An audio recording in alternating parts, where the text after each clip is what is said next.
Nome empresarial da sociedade limitada, que nós já vimos quando falamos de nome empresarial, né? Então a gente passou por isso. Número de sócios, né? A sociedade limitada do ano passado para cá, ela teve sua grande alteração em relação ao número de sócios, porque a sociedade limitada agora ela pode ser unipessoal, né? Pode constituir uma sociedade de uma pessoa só, né? Isso é para separação patrimonial, né, do empresário com a sua atividade empresarial, da mesma forma que acontece na Eireli, só que a gente viu algumas diferenças, né? A Eireli tem que ter, no mínimo, 100 salários mínimos na sociedade unipessoal limitada, não precisa. Então, depois a gente vai falar de uma aula só sobre a sociedade unipessoal, tá? Natureza jurídica, capital social. Então, salvo engano meu, nós fomos até a aula de capital social. Se eu estiver errado, me corrijam aí. E hoje a gente vai continuar falando do capital social, só que em relação a aumento e diminuição do capital social. Deixa eu ver se eu vou conseguir.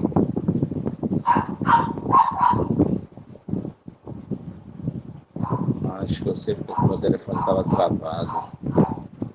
Tinha uma ligação travada aqui. Ó.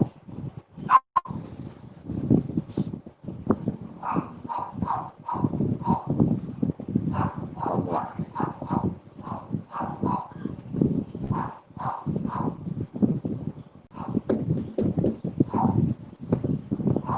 Eu acho que agora eu sei porque o telefone não estava funcionando. Tinha bem uma ligação presa no meu celular.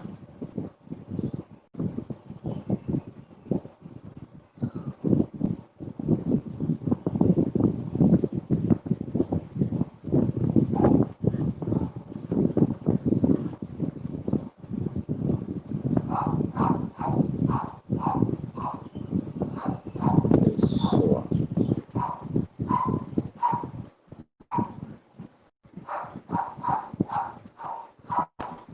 Vou fazer uma paradinha aqui para a gente poder acompanhar a água com o slide.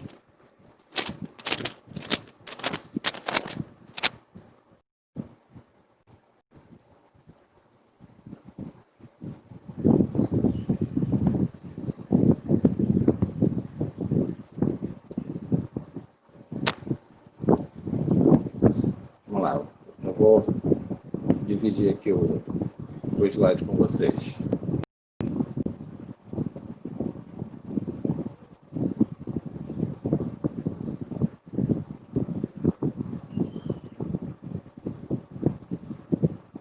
Aqui. Aumento e redução do capital social, tá?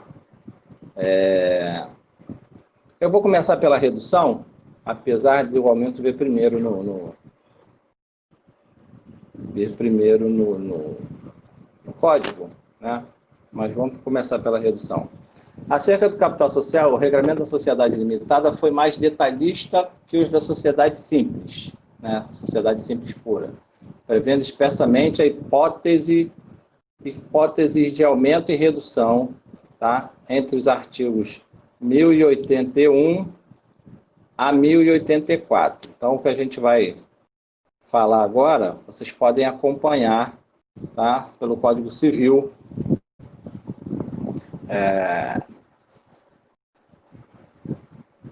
Lá entre os artigos 1081 e 1084. Vamos começar pelo 1082, que fala sobre a redução do capital social, tá? Para se reduzir o capital social, deixa eu abrir aqui. Tem duas hipóteses. A primeira hipótese é se ele já tiver integralizado. Se ele já tiver integralizado e, porventura, a empresa venha a sofrer uma perda irreparável, a própria lei autoriza a redução do capital social, né? A gente vai reduzir no montante da perda e proporcionalmente em razão da participação societária de cada sócio. O que isso quer dizer? Vai ter que dividir o capital social, reduzir o capital social para cada sócio na mesma proporção que ele participa. Então, no sócio que tem 40%, né? A perda que teve vai se reduzir de acordo com a sua participação societária. Cheio. Pode a sociedade reduzir o capital mediante correspondente modificação no contrato. Toda alteração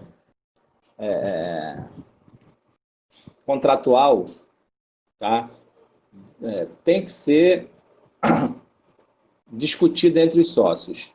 E daqui a pouco a gente vai falar sobre quórum, e existe quórum para coisas diferentes, tá? Dentro das decisões dos sócios, mas que vão esbarrar toda hora lá na 999. Para se fazer alguma alteração contratual, a gente viu lá que aqueles incisos lá do 999, do 997, mudar sócio, mudar a sede da empresa, mudar o capital social, mudar a participação societária, isso tudo, tá? Tem que ter quórum unânime. Todos os sócios têm que concordar. Só que para decidir sobre o aumento ou sobre a redução do capital social, o negócio já é diferente dentro da sociedade limitada. Então, vamos lá. Inciso 2 do 1082. Se o capital é excessivo em relação ao objeto da sociedade. Então, existem duas hipóteses para se diminuir o capital social. Primeiro, tá, se houver perdas irreparáveis, mas no caso das perdas irreparáveis, o capital tem que estar integralizado. Tá? Segundo,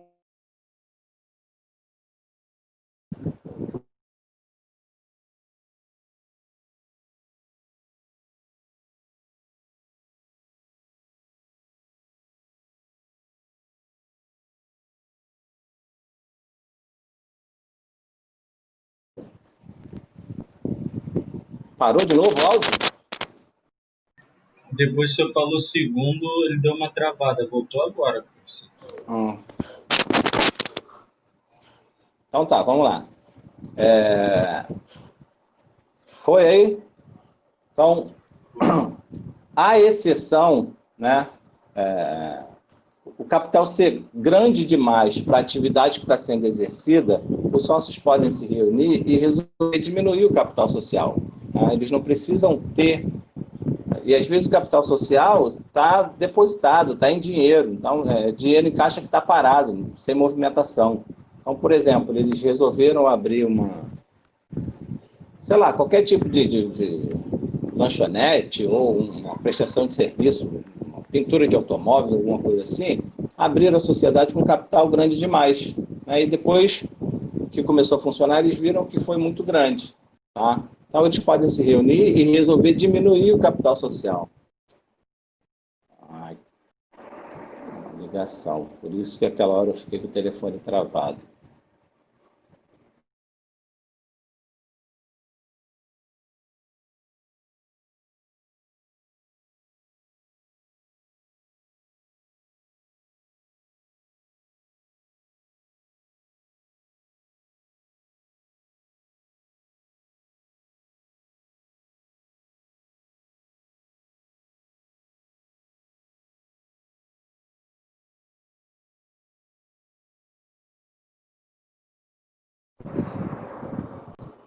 Voltou.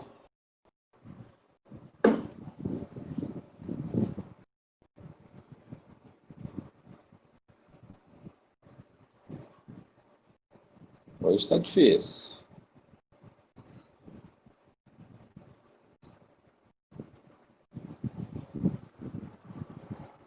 Vamos lá. De novo. Redução do capital social. Tá? Estamos já no artigo 1082 do Código Civil. depois de integralizado, se houver perdas irreparáveis. Inciso 2, se for excessivo em relação ao objeto social, né? Se for excessivo, os sócios podem se reunir e resolver diminuir o capital social. Tá? Isso aí é decisão dos sócios. Só que, no caso do inciso 1, tá? A redução do capital social será realizada diminuindo-se proporcionalmente, tá, o valor nominal das cotas. Então, aquele percentual onde é dividido, todos os sócios vão diminuir o valor nominal e eles vão continuar com o mesmo percentual, né? Só que a diminuição vai ser de acordo com a participação de cada um. Essa redução, ela tem que ser averbada na junta comercial, tá? Averba-se a ata de reunião, tá? Que se resolveu fazer a redução, e depois a alteração contratual. Isso no caso do inciso 1. No caso do inciso 2, né, já é mais complicado. Por quê? Alguns credores da sociedade, a gente está no 1082, né? Depois o 1083 se refere ao inciso 1 e agora eu estou no 1084. Tá? No caso do inciso 2 do 1082, tá? A redução ela não é mais tão fácil assim. Porque quando a sociedade ela começa a contratar, começa a ter os seus credores, né? Os credores se baseiam na hora de oferecer o produto ou de fornecer matéria-prima, material de escritório, seja o que for, tá? Eles se baseiam, a primeira coisa que eles pedem é um contrato social, primeiro para ver o tamanho da sociedade, né? E se for uma sociedade que tem acabado de iniciar, isso vai de encontro ao capital social, tá? Então, se eu sou credor, vejo lá que a sociedade tem lá um capital social de 100 mil reais. Essa sociedade tem um dinheirinho para poder cobrir as suas obrigações, se for o caso, né, de algum problema. Tá? Então, no caso do inciso 2, a redução será feita restituindo-se parte do valor das cotas aos sócios ou dispensando-se as prestações ainda devidas. O que é isso? Formou, aqui não tem exigência do capital integralizado, tá? O Robson pediu para quê? Ah, tá tranquilo. Aqui, no inciso 2, não tem exigência do capital social estar integralizado, né? Tanto é que, no artigo 1084, ele diz que será feita a redução, restituindo-se o valor das cotas aos sócios ou dispensando as prestações ainda devidas. Quer dizer, se tem prestação ainda devida, é porque o capital não está integralizado e o código permite a redução.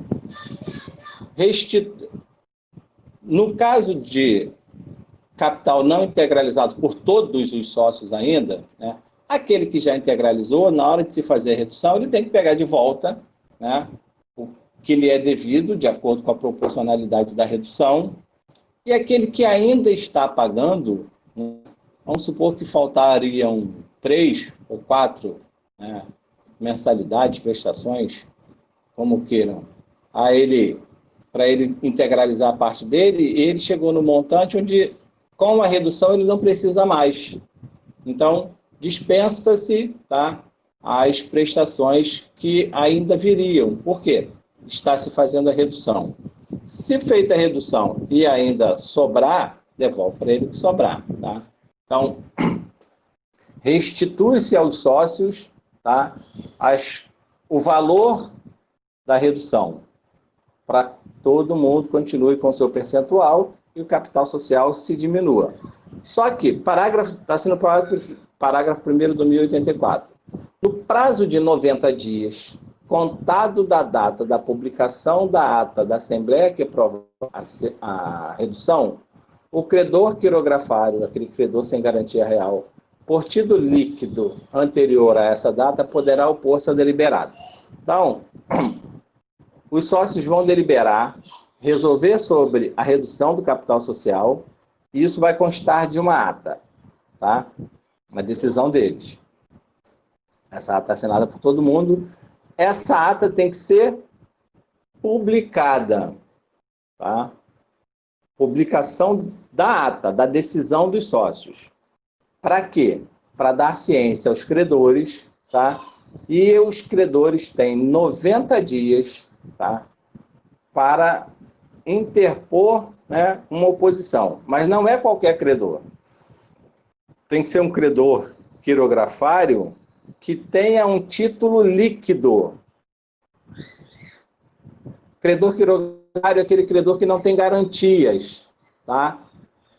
A gente vai entender isso melhor quando for falar da lei de falências, que existe uma classificação dos credores na hora de se pagar, tá? O processo falimentar. E o credor quirografário, ele é quase o último a receber, né? Primeiro recebe os trabalhistas, depois os credores com garantia real, depois os credores tributários.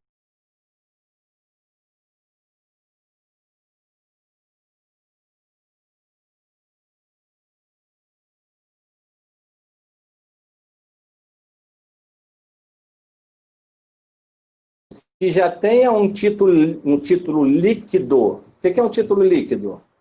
É aquele título que não foi pago pontualmente, tá? E ele está pronto para que seja protestado, executado. É um título líquido, né? Um título que já foi vencido, que já tem a liquidez. Não é isso? Vocês que são craques aí no processo civil, então, título líquido. Se tiver algum credor com título líquido e ficar sabendo da redução, ele pode se opor à redução, por quê? A garantia do título que ele tinha era o capital social, certo? Se reduzir o capital social, o que vai acontecer? A garantia dele está diminuindo, né? Ele está perdendo confiança, confiabilidade naquele devedor dele, porque o devedor está diminuindo o capital social. Então, ele pode se opor judicialmente contra essa redução do capital social, tá? De que forma que o devedor pode satisfazer esse credor? Pagando ele. Então, parágrafo 2º. A redução somente se tornará eficaz no prazo estabelecido no parágrafo antecedente, quer dizer, nos 90 dias após a publicação da ata, se não for impugnada, tá? Se ela não for impugnada, passou 90 dias, tem eficácia. Ou se provado o pagamento da dívida ou do depósito judicial do respectivo valor. Quer dizer, se ela foi impugnada, mas o devedor pagou a dívida, né, pagou o título líquido, ou depositou judicialmente e juntou prova, passados 90 dias, torna-se eficaz a redução do capital social. Tá? Então, para reduzir o capital social em relação a se ele foi excessivo ao objeto da sociedade, tá? Todo credor de título líquido, aquele título que já tem liquidez, né, já foi vencido, ele pode se opor, tá, judicialmente à redução do capital social. Por quê? Ele tinha como garantia aquele capital social. Se está se reduzindo, ele está perdendo um pouco da sua garantia, ele pode se opor. Se por acaso não houver oposição nenhuma, da data da publicação da ata, tá, conta-se 90 dias, não teve oposição, e se tiver oposição, tá, o devedor pagar o título ou depositar judicialmente, faz-se, tá, a averbação da modificação do contrato. Então, parágrafo 3º. Satisfeitas as condições estabelecidas no parágrafo antecedente, que condições? O cumprimento do prazo, né, o decurso do prazo de 90 dias sem impugnação, ou se houve impugnação com o pagamento, tá? Então, essas são as condições. Proceder-se-á à averbação no Registro Público de Empresas Mercantis da ata que tenha aprovado a redução, tá? Então, da reunião extrai-se uma ata, essa ata tem que ser publicada, depois de publicada aguarda-se 90 dias. Se dentro dos 90 dias não houver nenhuma impugnação, tá? Você A verba, a ata. O que é a verba? Registrar, arquivar, né? Os atos lá do registro empresarial. Você vai arquivar junto à anotação do seu registro a ata de modificação do contrato social. Tá?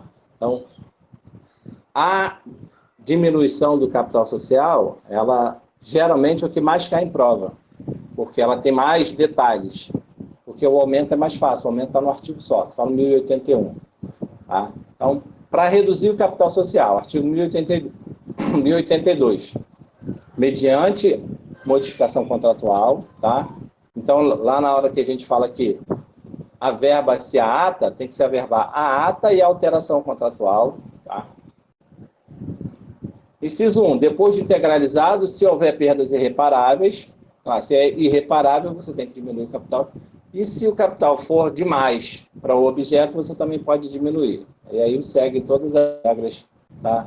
Dos 90 dias, da impugnação, do pagamento, do depósito judicial.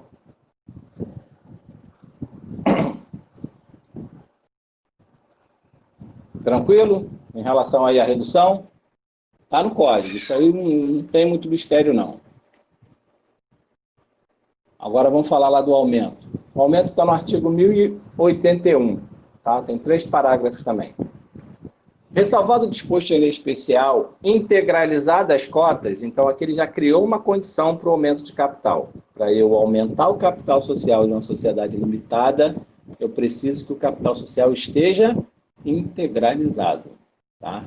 Então, ressalvado o disposto em lei especial, integralizadas as cotas, pode ser o capital aumentado com correspondente modificação do contrato. Né? Sempre ele vai mandar modificar o contrato. Parágrafo 1º. Até 30 dias após a deliberação, terão os sócios preferência para participar do aumento na proporção das cotas que sejam titulares. Parágrafo 1º. Quem quiser colocar aí, ó, direito de preferência. Tá? Então, o parágrafo 1º fala do direito de preferência dos sócios, tá? Na distribuição. Como é que eu passou direto aqui? Vamos ver. Parágrafo 1º do 1081. Direito de preferência. Direito de preferência dos sócios, tá?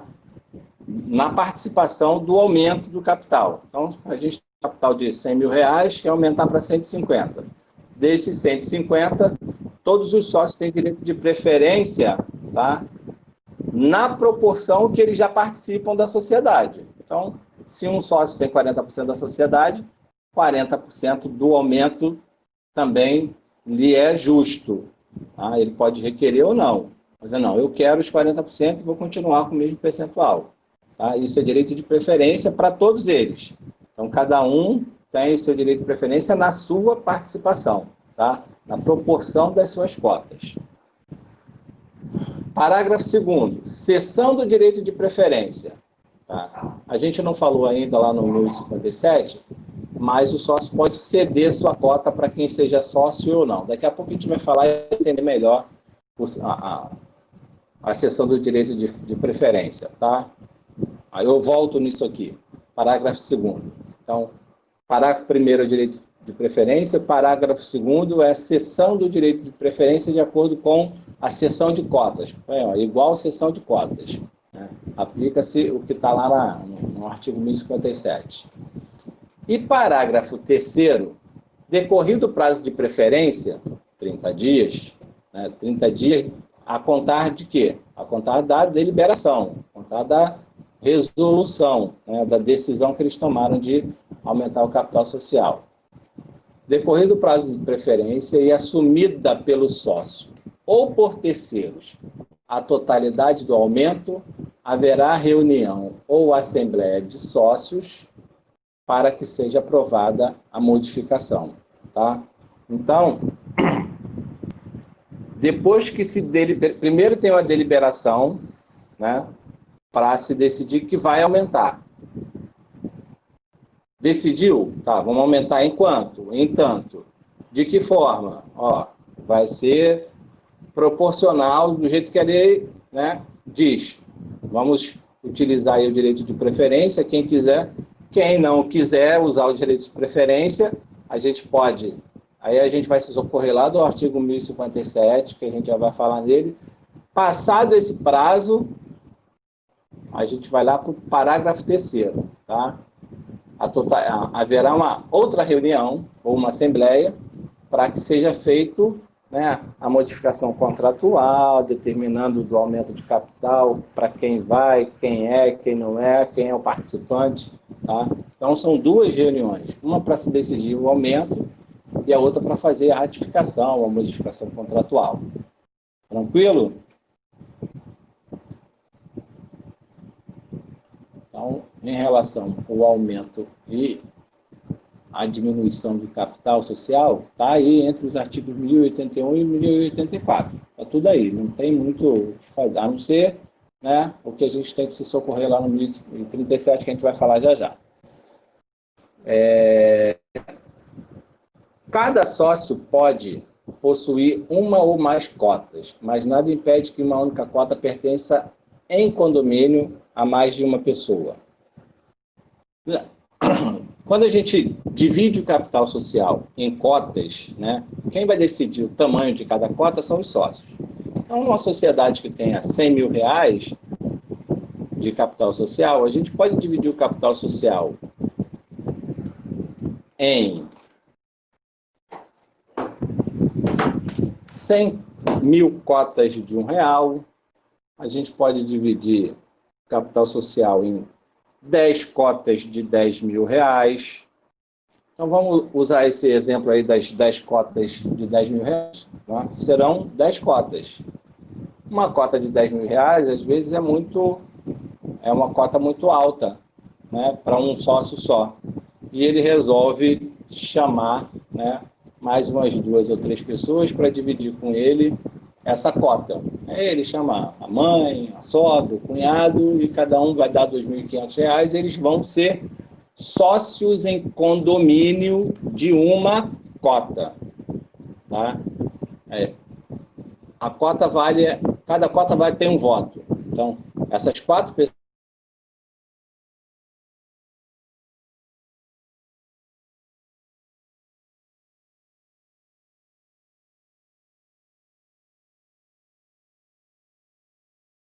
que existe aí um condomínio de cota.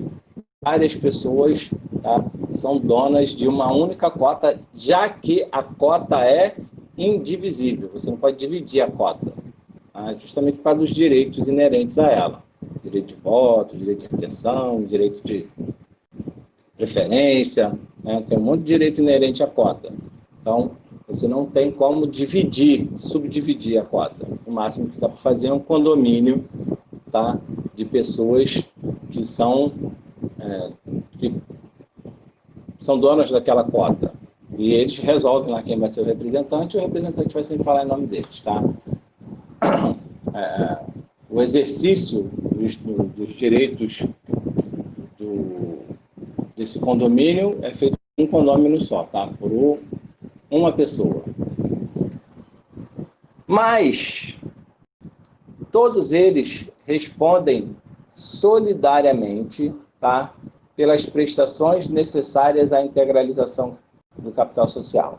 Então, eu dei o exemplo aí de 10 mil reais, né, e eles acharam por bem dividir os 10 mil reais em 4 prestações de R$2.500, e cada um deles vai cumprir, né, com uma parte para formar o capital social. Então, num mês vai ser o A, no outro mês vai ser o B, no terceiro mês o C, no último mês o D. Cada um dá os R$2.500. Mas vamos supor que chegou na vez do C e o C não tem os R$2.500, né, prometido para integralizar o capital social, né, a parte que lhes cabe. O que vai acontecer? Todos eles são solidariamente responsáveis por esta prestação. Tá? Então,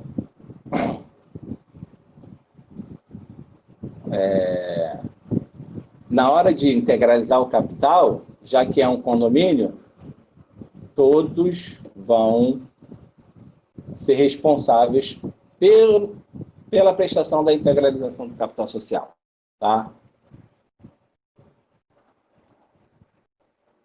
A responsabilidade da prestação é solidária.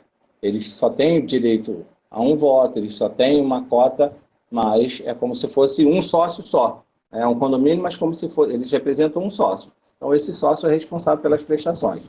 Se são 4, os 4 são solidariamente responsáveis. Tá? A sociedade, na hora de cobrar, vai cobrar de todos eles. Todos vão ser responsáveis. Na hora de ser colocado em mora, todos eles vão ser colocados em mora. Se porventura eles forem expulsos, todos eles vão ser expulsos, independentemente da responsabilidade, porque eles representam um único sócio, é um condomínio. O condomínio é o sócio, não é o representante per capita. Aquisição de cotas pela própria sociedade. O Código Civil veda que uma sociedade limitada seja dona dela mesma. Então, a sociedade limitada não pode adquirir as suas próprias cotas. Tá? E aí a gente vai extrair isso da leitura dos artigos 1057 e 1058. Eu disse que a gente ia falar sobre eles, que é a parte que fala sobre as cotas da sociedade limitada. Tá? Capital social se divide em cotas, nós já vimos isso, está lá no artigo 1055, iguais ou desiguais, cabendo uma ou diversas a cada sócio. Então, a gente pode ter vários sócios dono de uma cota e a gente pode ter um sócio dono de várias cotas. Tá? Parágrafo 1º do 1050... Sim, quem quer falar? Alguém quer falar? Eita. Alguém abriu o microfone. Então, parágrafo 1º. Por exata estimação de bens conferidos ao capital social, respondem solidariamente todos os sócios até o prazo de 5 anos da data do registro. Legal esse aqui. Tem alguém aí com o microfone aberto? Só aparece. Ariane, você está com o microfone aberto. Vamos lá brincar.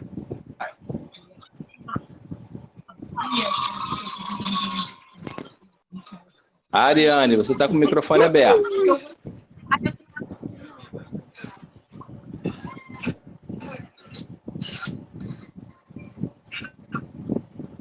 Não fechou não. Está fazendo ruído aí, mas vamos continuar. Eu vou ter que fazer isso, fechar o áudio de todo mundo.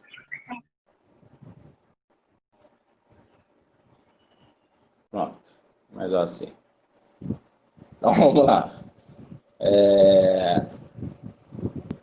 O artigo 1055, parágrafo 1º, fala sobre a estimação dos bens conferidos ao capital social. Aqueles bens que são dados pelos sócios para a integralização do capital social. Quem é que faz a avaliação desses bens? Eu estou dando um imóvel, ou um automóvel, ou uma pintura, uma relíquia. Quem é que faz a avaliação desses bens? Pela leitura do código, são os próprios sócios. Pela exata estimação dos bens, respondem solidariamente todos os sócios. Quer dizer, é o próprio sócio que faz a avaliação, tá? E a estipulação do valor. Então, eu tenho que dar 40 mil reais para participar da sociedade, eu vou dar o meu carro. O meu carro vai deixar de ser meu, vai passar a ser da sociedade. E meu carro vale 40 mil. Tá? Por essa estimação, por essa avaliação, respondem todos os sócios. Por quê? Se porventura a sociedade realmente precisar cobrir alguma obrigação, fosse desfazer daquele automóvel, o automóvel vai ser avaliado e vai se retroceder no tempo para saber da avaliação da época. Se porventura essa avaliação foi superavitária, né, o cara avaliou mais do que deveria, todos os sócios respondem por essa avaliação. Então, ele deu o carro por 40, mas o carro só valia 25. Tem uma diferença grande aí.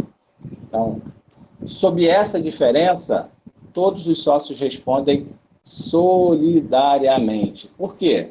Ao assinar o contrato social, todo mundo concordou com a avaliação. Se ninguém questionou e passou desse jeito, todos respondem solidariamente por um período de 5 anos. Tá? Então, perdura por 5 anos a estimação dos bens que são dados para a integralização do capital social. Tá?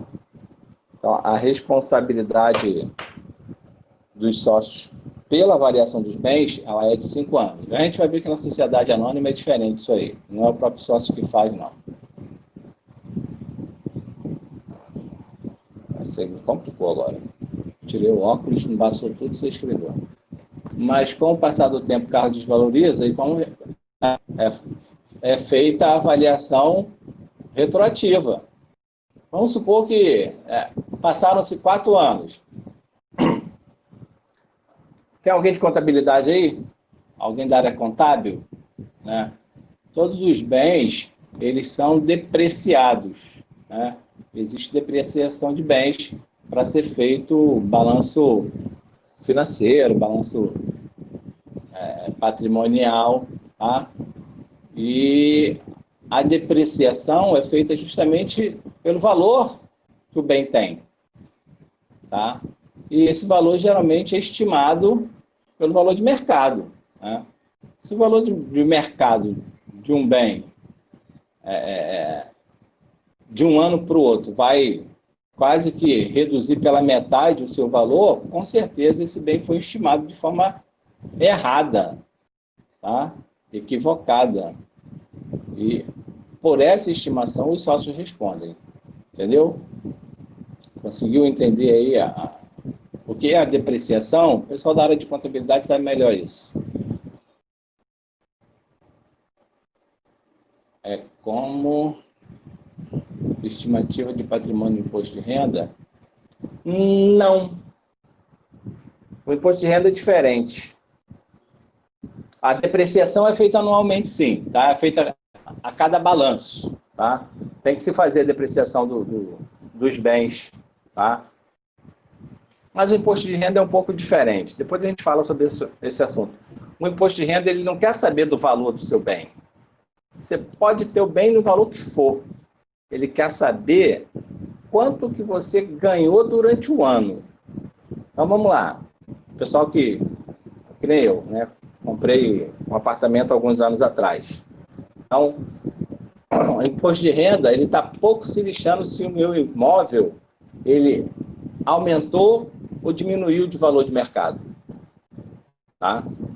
Ele quer saber, se eu comprei ele financiado, quanto que eu estou pagando de prestação e somar, né, aquele valor das 12 parcelas ao que eu indiquei no ano passado. Então, se o meu imóvel valia 100 mil reais e eu pago R$1.000 por mês, quando eu for declarar, fazer a declaração, o imóvel no ano seguinte vai valer 112 mil. Por quê? Eu coloquei 12 mil naquele imóvel.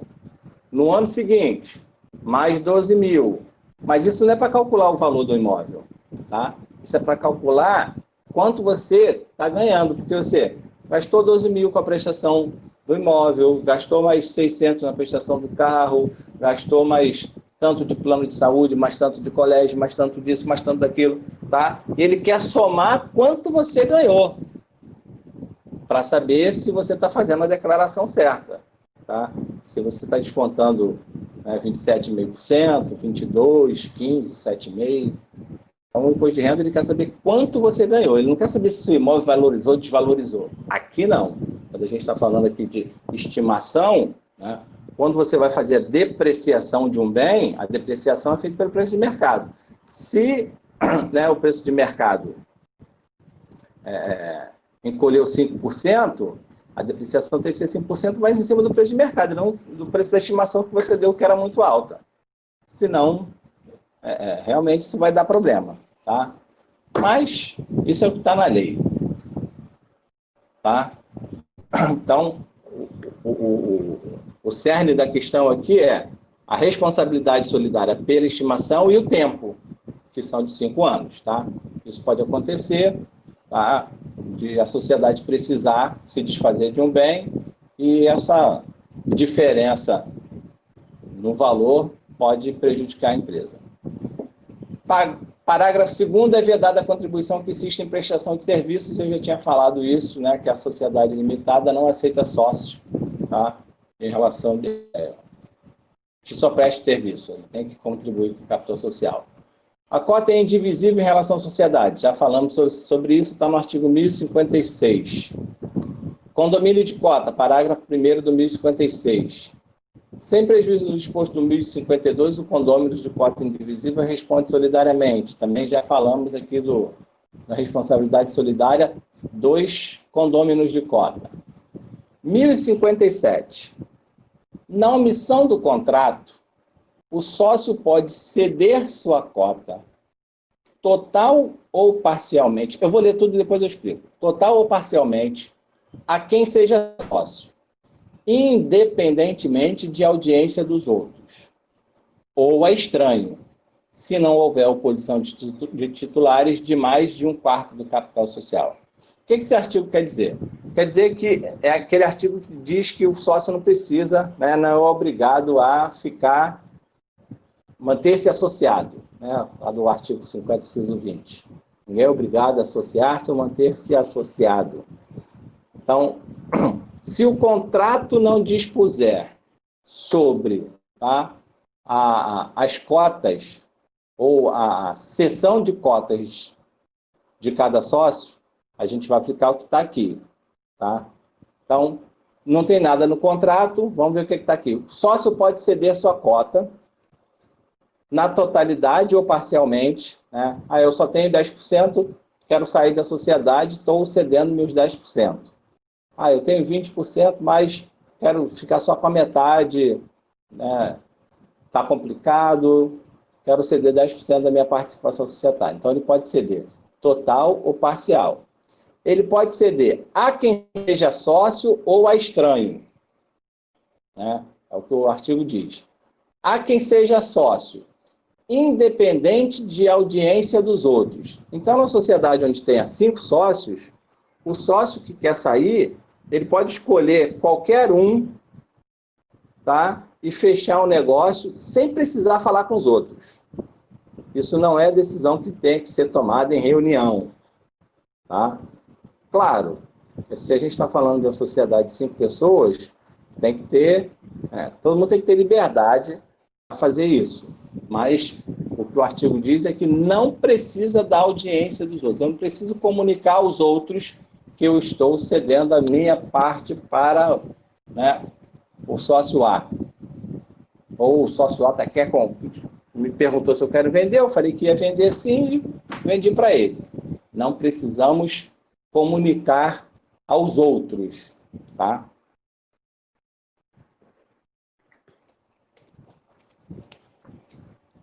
Agora, se essa cessão for feita a um estranho, né, a uma pessoa que não seja sócia, também pode se fazer.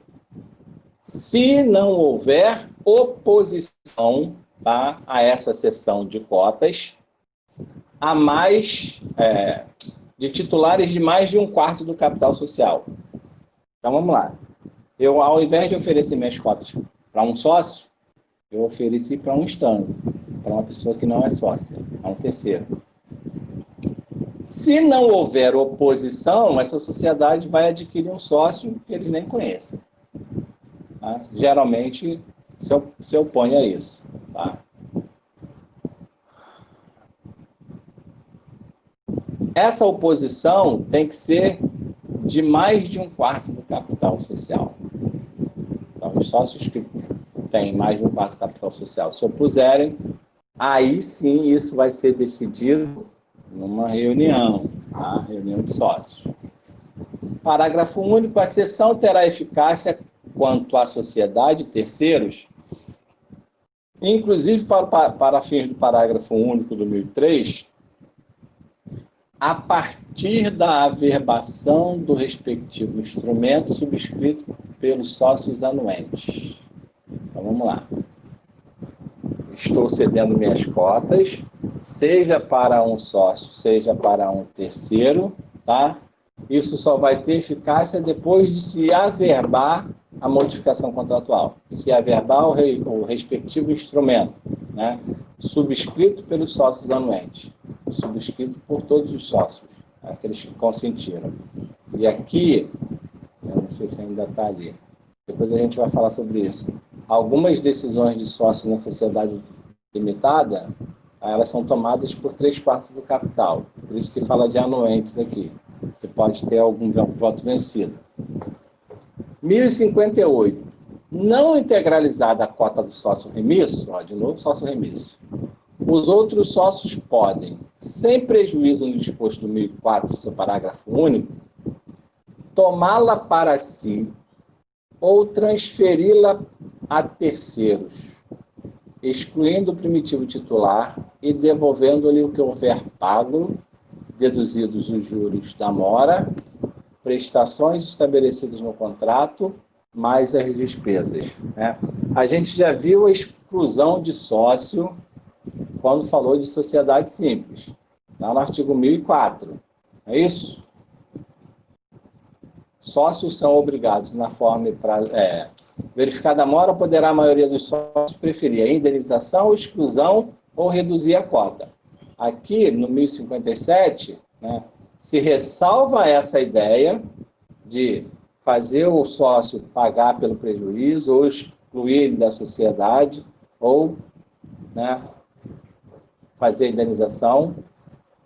Além disso, tá, aqui na sociedade limitada, os sócios podem tomar para si a parte deste sócio, expulsá-lo, né, transferir para uma outra pessoa, para terceiro, excluindo o sócio primitivo e devolvendo-lhe o que houver pago. Então, aqui você está tirando ele, exclui ele, faz-se apuração do que é devido a ele, tá?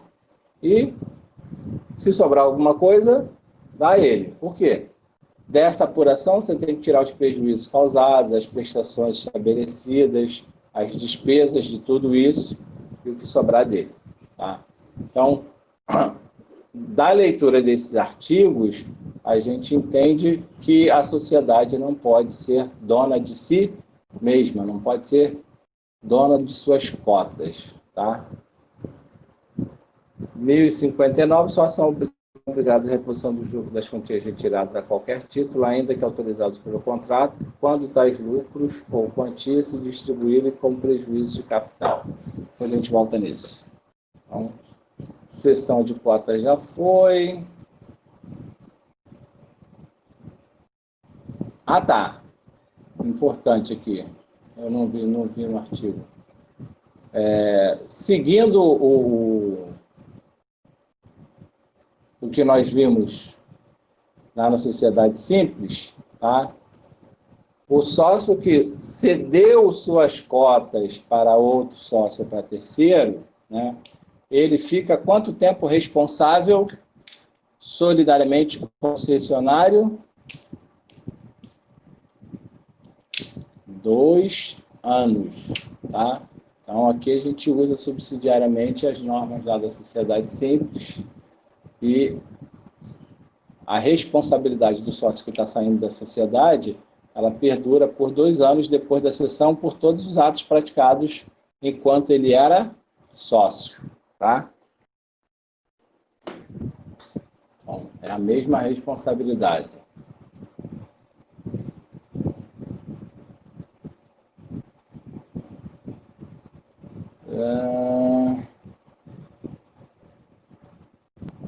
Seção 4. Administração da sociedade limitada. A gente viu lá no artigo 997, inciso 4, inciso 6, não lembro, que deve-se indicar no contrato social, né, quem serão as pessoas naturais que serão administradoras da sociedade simples, né? E a gente sabe que essas regras são regras subsidiárias às outras sociedades, inclusive sociedade simples, no que couber. Em relação a esse tema, o artigo 1060 do Código Civil fala assim, ó, sobre a sociedade limitada. A sociedade limitada é administrada por uma ou mais pessoas designadas no contrato social ou em ato separado. Pergunta: a sociedade limitada pode ser administrada por pessoa jurídica? O que vocês acham?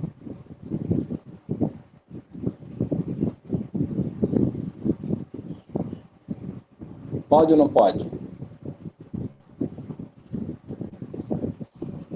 Sociedade limitada pode ou não pode ser administrada por pessoa jurídica?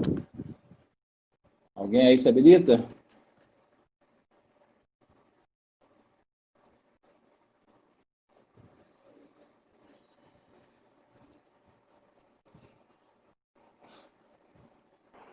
Não. Eu acho que pode ter como sócio pessoa jurídica, administrado não.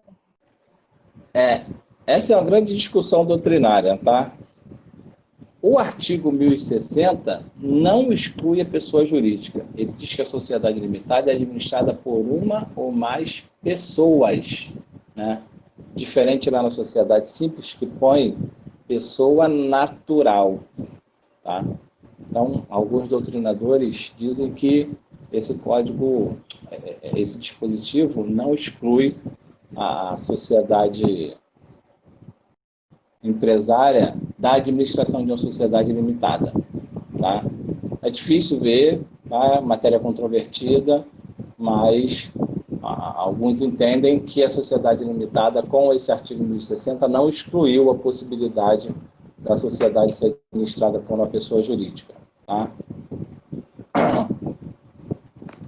Não sei se depois vocês podem até pesquisar sobre isso, mas a ideia é que seja sempre pessoa natural, né, que represente a pessoa jurídica. Parágrafo único: a administração atribuída no contrato a todos os sócios não se estende de pleno direito aos que posteriormente adquiram essa qualidade, né? Se eu sou um sócio que estou entrando agora na administração da sociedade, tá? Isso não me dá o direito de administrá-la. E assim, a administração atribuída no contrato a todos os sócios. Essa é uma afirmação que a gente vai extrair da negativa. Por quê? Se no contrato não estipular quem é o sócio, quem vai ser o sócio dessa sociedade? Todos separadamente. É isso? Então, eu não preciso dizer que todos são. É só eu não estipular nenhum. Tá? Se no contrato social não diz quem é o sócio, todos são.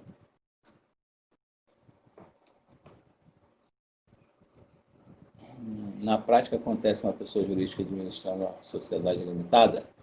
Não conheço exemplos. Aí é uma boa questão para vocês pesquisarem. Se existe alguma sociedade limitada aí administrada, tá, por pessoa jurídica. Tá? A gente sabe que existe aí as sociedades coligadas, controladas, controladoras, mas isso não é administração, tá? Sabendo, vocês podem fazer uma pesquisa em relação a isso aí. Tá? Eu não conheço nenhum caso. Nunca me foi apresentado nenhum caso. Então, a administração atribuída no contrato a todos, quer dizer, não se precisa atribuir a todos, é só não atribuir a nenhum, tá? Não se estende de pleno direito aos que posteriormente adquiram essa qualidade. Então, aquela sociedade que não tem no contrato social, ou não tem um ato separado, nomeando o seu administrador, tá?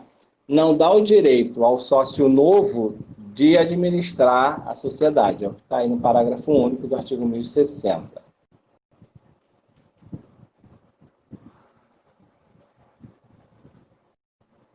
No silêncio do contrato, a administração da sociedade competirá separadamente a cada um dos sócios, que poderá impugnar a operação pretendida pelo outro. Né? Nós já vimos isso lá na sociedade simples. Então, quando a administração pertence a todo mundo, um pode impugnar a decisão do outro e levar isso para a reunião de sócios.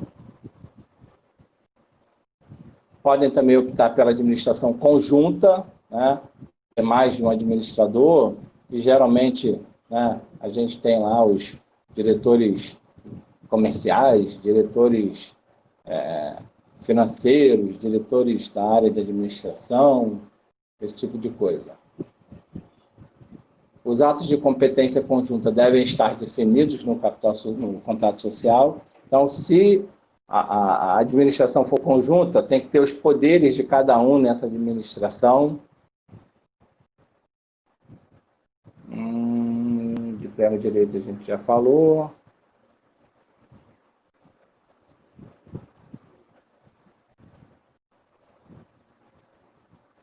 Artigo 1061. A designação de administradores não sócios dependerá de aprovação unânime dos sócios, enquanto o capital social não tiver integralizado, e de 2/3, no mínimo, após integralização. Isso que o pessoal adora botar isso em prova, cara, quórum. Então, para se designar um administrador, tá, não sócio para uma sociedade limitada, quer dizer, você quer contratar um administrador, né, todo mundo que está ali concordou com essa ideia, ninguém quer ser administrador, nenhum dos sócios, então vamos colocar uma pessoa de fora para administrar a nossa sociedade, né? Se o capital não tiver integralizado, tá, a gente precisa de aprovação unânime de todos os sócios para essa designação. Se o capital estiver integralizado, a gente só precisa de 2/3 dos sócios para essa aprovação. Então, para eu designar, né, para eu contratar um administrador, se o capital estiver integralizado, 2/3 dos sócios resolvem. Se o capital não estiver ainda integralizado, somente com a assinatura de todos os sócios, tá? A aprovação tem que ser unânime. Qual todo lado que a gente vai ver aqui. Vou voltar lá. A eleição de administradores não sócios depende do quórum bastante expressivo, já acabei de falar sobre isso.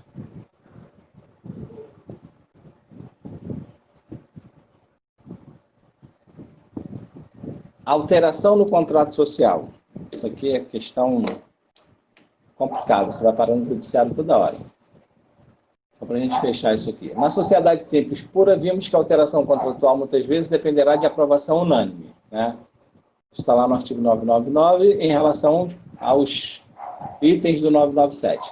Na sociedade limitada, por outro lado, a modificação do contrato social exige quórum de 3/4, não é um número. Então, na sociedade simples, quórum unânime para modificar itens do 997.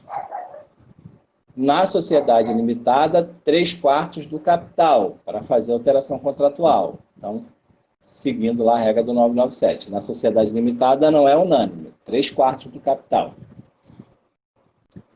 Conforme previsão do artigo 1076, inciso 1 do Código Civil. Eu vou direto lá no último, no slide 9. As deliberações de uma reunião de sócios para se decidir em relação às coisas da sociedade, elas vão unir 2 artigos, né? O artigo 1071 e o artigo 1076. O artigo 1076 fala sobre os assuntos. E o artigo 1071 fala do quórum para aprovação desses assuntos. Então, no 1076 diz assim, cadê? 1076.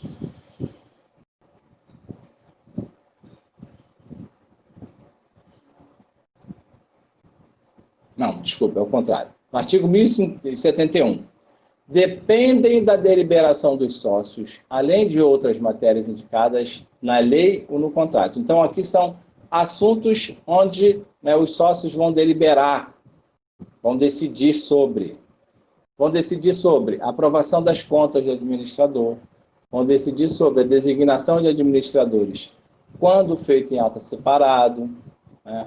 Aí a gente já viu o quórum, se o capital tiver integralizado, 2/3, se não tiver integralizado, unânime.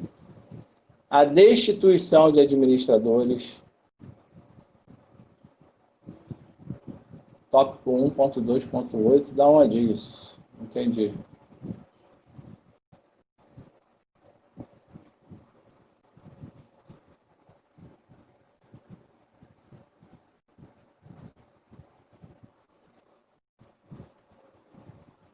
Ah, tá. Tranquilo. Depois eu vejo isso aí. Mas há discussão, tá? Doutrinária quanto a isso. Destituição de administradores, o modo de sua remuneração quando não estabelecido no contrato, a modificação do contrato social, incorporação, fusão, dissolução de sociedade, cessação do estado de liquidação, nomeação e destituição dos liquidantes e o julgamento de suas contas e o pedido de recuperação judicial. Nesse inciso 8 aqui, a gente tem que ler recuperação judicial, porque o Instituto da Concordata não existe mais, tá? Então, o 1071, dentre outros assuntos, né, são assuntos que têm que ser decididos pelos sócios. Mas no 1076 tem o quórum, tá?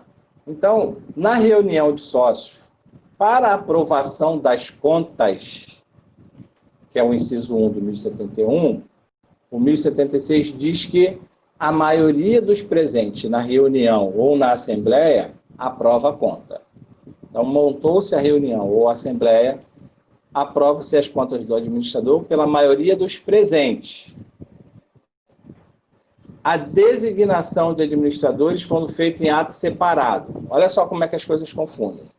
A gente está falando aqui a designação por ato separado, tá? Na reunião de sócios, metade do capital social. Mas se esse administrador for não sócio, aí a gente tem que usar o que a gente acabou de ver lá. 2/3 do capital integralizado e unânime, tá? E unânime se o capital não tiver integralizado. Isso é para designar o sócio. Aqui é para fazer a modificação contratual, tá? Para deliberar sobre o assunto. Aí a gente começa a confundir, e é isso que eles colocam nas provas. A destituição de administradores, mais da metade do capital. O modo de sua remuneração. Isso aqui é a decisão, né, que vai ser tomada na reunião ou na assembleia. Tá? Modificação do contrato social. 3/4 do capital social. Então, se eu vou modificar o contrato social, preciso de 3/4 de todo o capital que representa 3/4 do capital social, os sócios devem assinar. Nomeação de liquidante, maioria dos presentes, e pedido de concordata, eu já disse aqui que é recuperação judicial, mais da metade do capital. Isso aqui é para deliberar sobre, tá? Deliberar sobre esses assuntos. Então, a gente tem que unir aqui o 1071 com o 1076, tá? Depois tem até que ver se isso não mudou. 3/4 capital, 5 e 6, é isso mesmo. 2, 3, 4 e 8. Então, vamos continuar aqui no 1071. 1072, as deliberações da obediência são tomadas em reunião. Ó, as deliberações dos sócios, obedecido o disposto no artigo 1010, são tomadas em reunião ou assembleia, conforme previsto no contrato social, devendo ser convocada pelos administradores, no caso previsto em lei. Então, é a partir daqui que a próxima aula vai continuar. sobre reunião dos sócios, sobre assembleia de sócios. Aí a gente vai falar que a assembleia é obrigatória se a sociedade tiver mais de 10 sócios, tá ok? Então, fiquem com Deus aí, por hoje é só. Deem uma olhada nesse material, sociedade limitada, né? A gente fica indo e voltando toda hora no Código Civil para poder extrair lá do código tudo que a gente está vendo aí na parte doutrinária. Então, tem que acompanhar, ok? Boa noite aí para todos. Vou ver lá seu material que você mandou para mim, tá?